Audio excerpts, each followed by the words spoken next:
It's crafting time again, folks, and we are outside. We're doing more outdoor things this month, and we're doing a series of survival type of videos. So that way there you can have fun while outdoors. Now, today is basically making your own fishing pole. Now, there are a few rules you need to know before you do this. First off, don't do any damage to someone else's property. If you're going to do this, find a young sapling or something lying around the house that is already yours that the adults aren't going to mind. Don't do damage to any parks or other people's property. Now, this is just a bamboo shoot type of a stick I use for gardening to hold up lighter fences. It's pliable. It's not going to bust right away. And this is what you're looking for in a young sapling. Nothing too weak, but nothing that is going to be so heavy you can't handle it, okay? Now, another thing you want to do is when you pick out your spot, make sure you have either A, the land permission, or B, in a park and have a registered, has someone with a fishing license if you're a minor with you. If you are not a minor, make sure you get that license. It's well worth it. It's good for a whole entire year. And we are going to make our pole using fishing line. You can't see the line, but it's there. Now, we're going to make it just long enough. Now, if you don't have any fishing line, that's okay. Floss works actually just fine. So we're going to tie this around really secure to our pole a few times. We're just trying to make sure it doesn't go anywhere along the pole. Okay? Is this going to be perfect? No, but this will last you. I'm not saying you're going to get 18 inches. In fact, that is actually legal limit to keep if you're doing like sports fishing. Now, for a survival case, this would be just fine for getting the smaller fish, just what you need to survive. We're not saying go crazy on it. All right. The biggest challenge is actually not getting tangled up in your line. This won't have a reel attached to it. I don't know how to attach it securely with the capabilities. Now, we're going to have this little loop. I have a knife. If you need help, have an adult help you. We're going to cut this so it's about, I don't know, probably, it's about twice as long as your pole. Just as long as it can reach the water is all you need in it.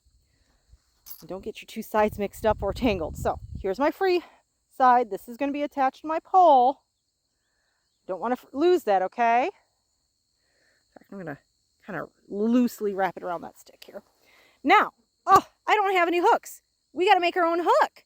Now, if you don't have earrings like what I have right here, find a piece of scrap metal. That would work just fine.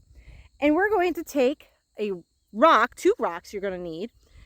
And this is one of the 2 rocks. The other one's down here. I don't know if you can hear that or not. And we're going to bang that little tiny end of the earring that goes into your ear.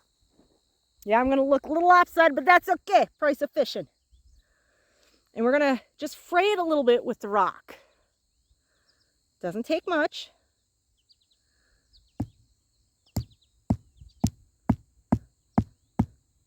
Just a few rounds with the rock. You'll have a good hook. And don't get your finger. That hurts. I'm trying to flatten it out and try to spray it at the end here. Spraying at the end is a little bit trickier. Now you're wondering, what about the rest of the earring? In fact, I'm going to see if I can get you a view yourself. I can't see anything with the sun, so if I apologize. All right, so there's my rock. We're going, my earring likes to slide on down here. My earring's going to sit there, and we're just going to hit it a few times. One-handed, it's not so easy. But that's the gist of it. So, we're going to attach this now. Laying down in the ground. We're going to attach this to our loose end. You may not be able to see it very well. And we're going to go through one of the small holes of the earring. And we're going to loop it. See how it's dangling like that? It's on the fishing wire. Just like a regular hook. Now you're wondering about the rest of the earring probably. Well, isn't that too much? No, not really. It's going to give you that substantial weight. You're going to need like a weight to sink it down. And fish love shiny. They like shiny. There we go. Now we have a fishing pole. Now if you're looking for bait, look under rocks, logs. It doesn't have to be worms, any kind of grub. The fish love insects in general. Secondly, if you really need to have that worm, take 2 big rods, drive one into the ground and strike the other one. And it's like you're playing like a violin in the ground. And that vibration drives the worms nuts. They don't like that.